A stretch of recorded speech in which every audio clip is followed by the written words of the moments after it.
Connection भी सामने आया है।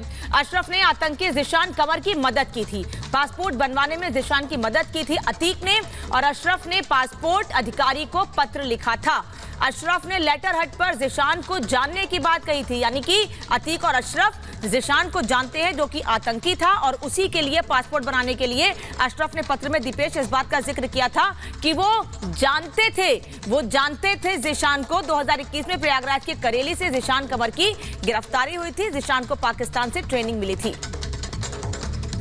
तो बिल्कुल आतंकी कनेक्शन की जो बात है वो अब स्पष्ट तौर पर सामने आ रही है, और किस तरह से ये लेटर लिखा गया था। आतंकी ज़ीशान कमर की पासपोर्ट बनवाने में मदद की गई थी। अतीक का आतंकी कनेक्शन है वो हम आपको बता रखेंगे। ज़ीशान को पाकिस्तान में हथियार चलाने की ट्रेनिंग दी गई। इतना कि नहीं, प्रयागराज में आतंकी गतिविधियों को बढ़ाने का जिम्मा जो है वो कहीं ना कहीं साफ तौर पर नजर आता है। ज़ीशान लखनऊ के रास्ते हथियार प्रयागराज लाया था और इसी तरह से वारदात को अंजाम दिया जाता था। नैनी के पोल्ट्री फार्म में छिपाकर कहीं ना कहीं हथियारों को रखा गया था।